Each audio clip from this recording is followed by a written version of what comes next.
Go. Welcome back to the Career Mentor Podcast. I'm your host, Brad Lebowski, President and Chair of Hunger for Success. And today we have Tammy Alvarez with us. She is the CEO of Career Winners Circle, an author, professional keynote speaker, inspirational coach, and former corporate executive. And she has recently wrote a book called Escaping the Career Trap. And we welcome her to the podcast and would love to hear more about it. Thanks, Brad. I appreciate the invite, and I'm really looking forward to our conversation today. Thank you, Tammy. So tell me about your latest book and what inspired you to take this journey. Yeah, so the book is called Escaping the Career Trap: Transform Your Apathy into Ambition and Never Hate Mondays Again. And that is really what we're all about in terms of this loving Mondays again. Because Right. so many people feel trapped in this soul-crushing grind. And they're on this hamster wheel and they just keep going and going, and their careers don't serve them. It impacts the quality of their entire life happiness. And so the reason I wrote the book is to give people a way out and to So show talk to me them. about that a little bit. What are Yeah. some of the things you talk about as a way out? Yeah. And so I think one of the most important things that people get stuck with is they think it's supposed to be this way. Right? Like when you say everybody deserves to love Mondays, the eyes roll. It's like, yeah, whatever. Like nobody really loves their job, right? It's just supposed to be this way. And as soon as you start to realize the impact that loving what you do and getting excited about Monday mornings instead of dreading them, and how much that changes your career and your personal life that goes along with it, there's just too much to lose if you don't do this right. And we're recording on a Monday. Right. And so I love to ask the question, like, did you wake up today saying, yes, I get to do this? Right. Or did you wake up and say, I cannot suffer these fools another minute? Right. Or you hear people say, oh, it's a Monday, here I go. There we go. And then you get dreading it before anything happens. 100%. And you start to get what they call the Sunday scaries, right? You get that pit in your stomach on Sunday night.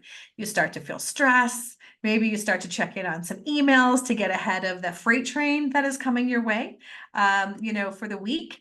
And this has just become such a normal way for us to think about work that a lot of people don't really believe there's another way. So when they get your book and they're looking through all the things that you talk about, can you highlight any key strategies that you are recommending to really go back to just loving every day? I mean, Mondays, obviously, but loving kind of what you do and feeling supported in what you do. Yeah, and I think one of the biggest things for our listeners to take away today is I want you to think about what are the things that you can do for 12 hours a day and end the day more energized than when you started it. Like, because when you really focus on doing more of the things that light you up, then that is the first step. Sure. And we don't have the opportunity to do the things we love as often as we'd like. Absolutely. And over time, we get good at a lot of things. And so we do a lot of different things. But the reality is the things that energize you, the things that really, really get your juices flowing are pretty small. Like for me and my business, like there's a lot of things we can do, right? I can do strategy and social and finances and, all these things. But the things that light me up are coaching our clients, coaching our coaches, and being on stage, whether it's podcast or, keynote or something like that. I love that stuff. And I can, when I'm done with a long day of binge recording podcasts, or a long day at an event, I'm excited. I'm like, let's go do this again. But yet if I'm in my office and I have to spend the day adulting is what I call it, Right. where I'm doing the finances and the strategy and all this, I can do them and I can do them well. But after about a couple hours, I'm spinning in my chair, throwing pencils at the ceiling, right? Because I'm just not excited by doing it. So step one is really start to understand what are those few things that light you up and start to find ways to incorporate more of that into what you do every day. That's a great idea. As you talk about coaching people and coaching your coaches, What are you finding the main causes for people to feel unfulfilled or stuck in their career? Um, Apathy. Tell me more about that. I had to sum it down, right? Gallup did two surveys I thought were really interesting. And, so they're the ones that do all the research and have said that, employee engagement has been at an all-time low for the past 25 years, right? They do this every year. Exactly. And so they did one survey, global survey around knowledge workers, about how satisfied are you with your job? And the data was shocking to me because 80% of people are satisfied with their job. And I thought that was a really high number based on all the things that we hear. Right. And then in a different survey, they basically asked, how much do you care about what you're doing? And that number went to 20%. Wow. So there are 60% of people that are sitting in this apathetic haze. I call it the zombie apocalypse, right? And because it's just good enough. You're just going through the motions. And it's not horrible enough to quit. It's not good enough to get excited. And if you stay in that area, I call it the apathetic zone, for too long, then you start to realize that you're not making the impact you should be making, and you start to feel marginalized. You start to feel like you're being sidelined. You're not. And so when you stay in this, it's good enough. I don't love Right. it, but it doesn't hurt. Then when you're there too often, that's when danger strikes. And it's a question of if, not when, no, when, not if that happens. And so not every day has to be an adrenaline rush. Not every day has to be like, okay, this was the best day ever. But if you find yourself week after week, month after month, year after year, just being complacent, then this is really where those warning signs start to kick in. Gotcha. And when you're working with your coaches and training them, what's the key advice you give them to encourage people out of this haze, this apathy? How do you direct them in that way? So there's three steps that we work with, in terms of how we kind of take our clients through this journey. Sure. Uh, all right, so I've been mailing it in for far too long, right? And now I want to do something. So step one is creating that vision for what you would want to look like. Because in most cases, we either haven't or haven't given ourselves the permission to look at what we really want. So many times, Brad, I'm telling you, when I've got a client that's big aspirations, I want to be this. And I'm like, why? And the answers ring hollow. It's like, well, I'm supposed to do this. This is what I was educated to. Right. It's the next logical step. I need to buy a Range Rover like my neighbors, like all these other things. And that rings hollow. And when you're in a situation where you are running a race and you achieve what you want, and you look around and you're like, is this all there really is? When you do that, you've been running the wrong race. So the first thing we do is make sure that you know what you want and why you want it. Because most of the times the things you think you want are actually what you want. They're just the things you think you're supposed to want. So that's the first step or the Okay. things that you're stuck with. Like, I can't do anything but this is all I've ever done. And so we have all these, these restraints or constraints we put in ourselves to not allow ourselves to think bigger, think differently, and that kind of thing. So that's step one. And once we understand what good really looks like for us now, regardless of what anybody else's opinions are, Right. then that next step that you take is to really figure out, where are your strengths? Because from a strength perspective, like, I love this. When I was in corporate, right? I spent 25 years as a Wall Street executive, and we always get our annual goals. And so the top of the company would push down all the goals, and we would get like two that we could do for ourselves for personal development. And most of the time, we put the things that we suck at, right? I'm going to get better at this. I'm going to Right. get better at this. And I'm telling you right now, if you are not good at it by now, you never will be. So please stop trying. Because if you think about your strengths and your weaknesses, and if you were to take the same time, effort, and money and apply that to your strengths, think about how much better you would be. For sure. Versus if you took that time, effort, and money and put it towards your weakness to maybe become adequate. And so that second step is to really find what we call your it factor, which is your unique perspectives of skills, experiences, and perspectives that make you not only different, but better than your competition. And most people think, I don't want to be better. We're taught like that's a terrible thing to say. But part of what we talk about in the book, Escaping the Career Trap, is becoming the CEO of you incorporated. Sure. So when you start to treat your career like a business and you get that promotion to the CEO spot, of course you're going to be better. Because if you ask me today, is CWC better than the competition in other coaching firms? I'm like, absolutely, we are. And so when you talk about yourself as a company, you would do that too. So we help that middle part is really helping our clients find their it factor, which is step one. And that's playing to your strengths. But the magic sauce here is being able to find opportunities where that is in high demand and in short supply. Great advice.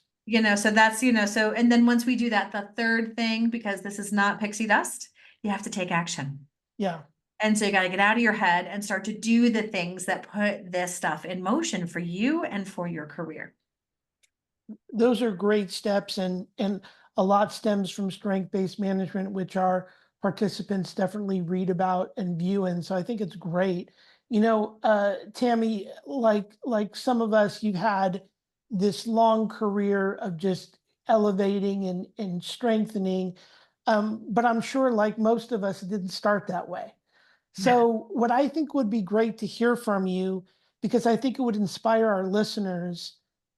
Tell us a little bit about your start and just the quick evolution to where you are today, because some folks are still at their start, as you mentioned, either stuck in apathy or not really realizing what they were born to do versus what's expected of them to do. And it would be great just to hear your origin story, to kind of let people know, like you said, it's not pixie dust. This stuff can happen if you make it happen.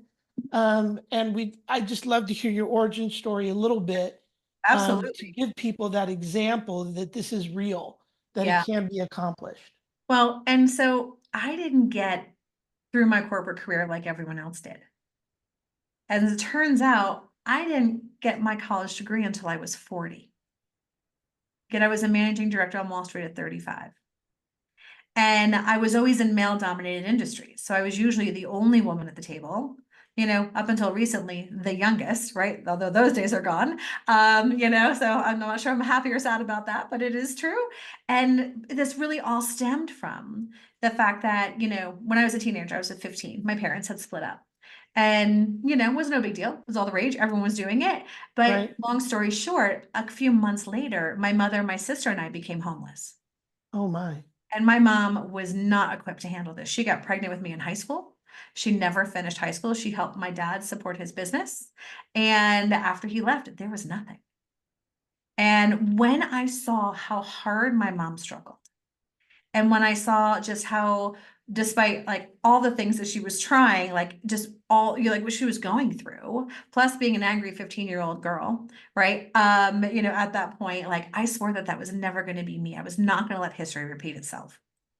And so by the time I graduated high school, my grades were terrible. I had no ambition, and I was just like, you know what? I'm just going to go to work for a few years, get my head straight, and then Sure. go to college. But I kept getting promoted and I kept getting more responsibility. And it was a mixture of a couple of different things. I was in a great scenario where I had a mentor that saw way more in me than I ever did. And then I also, because I had this, what I call fear-based ambition, Hmm. because it wasn't ambition of, oh my God, I'm going to save the world someday. It was ambition of, I am not ending up homeless again. And, with that, I had a very, very high tolerance for risk. And I learned how to fail quickly and fail forward because I made so many mistakes because I never knew what I was doing. And I was always getting these jobs that I had no business being in, according to me, and having to figure it out along the way. And that comes with it, with a lot of failure along the way. And so the way I came through my career was very much as the underdog. I never looked like anybody else. I didn't come through the ranks like anybody else. And so I had imposter syndrome before it was a thing. But I also, the thing I needed more than fear was success, Right. was self-sufficiency. And so that was my big why. That was my burning motivation.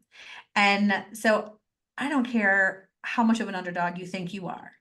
Like, no, I would never, always bet on yourself over someone else. And I always had this mindset that if you didn't like it, change it, Right. which is why I changed industry 5 times. Right. I had 11 different roles throughout my career and everything from sales to audit and everything in between because I have the attention span of a 5-year-old. And so once I got through something, I'm like, I'm bored. I want to do something else. Then I just would. And so my background is very different from what a lot of my contemporaries had in terms of the more traditional. I went to college, I did Sure. this, I did that.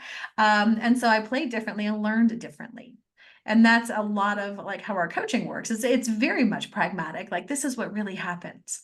Because then as I got more advanced in my career, I noticed a couple things. I started to get access because I was a chief operating officer. That COO spot was really where I was, my career was. Right. I had access to everybody's compensation. And I saw how underpaid some of the top talent people were. And I saw how overpaid some of the empty suits were. I was like, you got to be kidding me. So I started paying attention. How is this game played? And I saw when the doors were closed in the boardroom, who got promoted and who didn't, who got the big bonus and who didn't.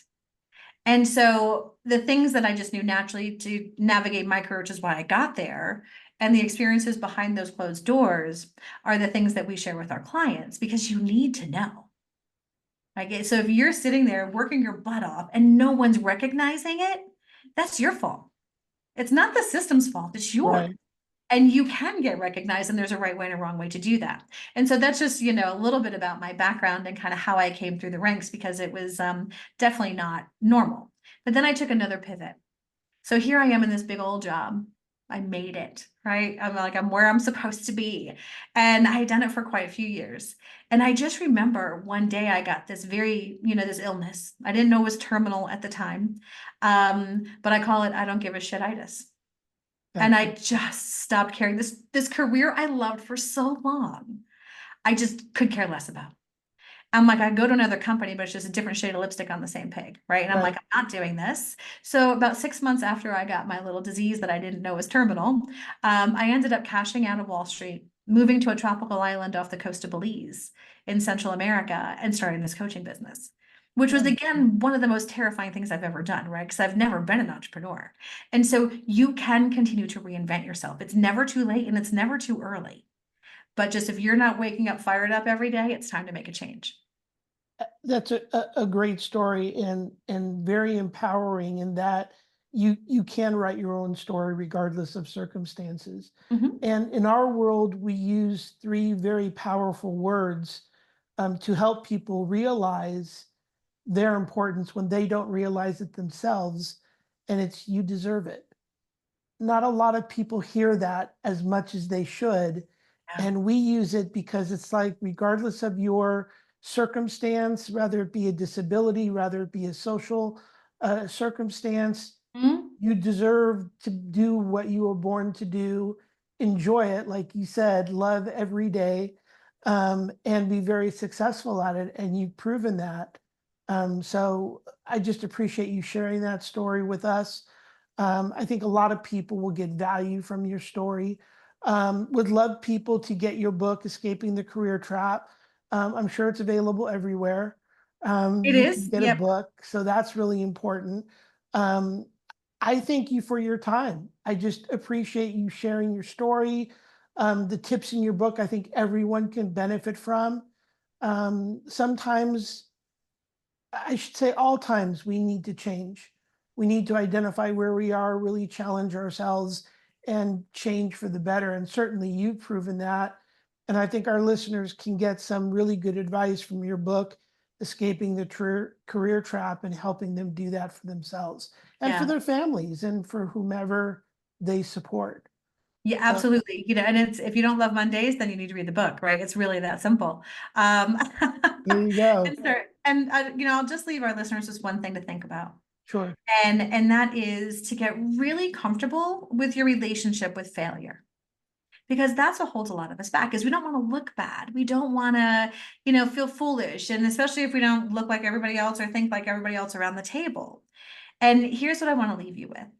Nothing is 100% successful or 100% failure. There's always a mix of both in there somewhere. And you get to control the narrative. And so if you start to adopt what I call an experimental mindset, where nothing is good or bad, it just is, and you're like, okay, let's try this and do it again and again and again, keeping the things that worked, getting rid of the things that didn't, and trying something different. Now, all of a sudden, it's not success or failure. It's moving forward, and it's that movement. And that's what I would encourage our listeners to do today, is just, continue to move the ball forward, because even baby steps make a big difference. That's great advice. Tammy Alvarez, thank you so much for being on the Career Mentor podcast. Again, I'm your host, Brad Lebowski, President and Chair of Hunger for Success. We thank you for listening. Tammy, we thank you for sharing such great insight and your story. And we wish you the best of success going forward. Thanks. This was such a pleasure. Thanks for the opportunity. Thank you, Tammy. Have a great day. You too.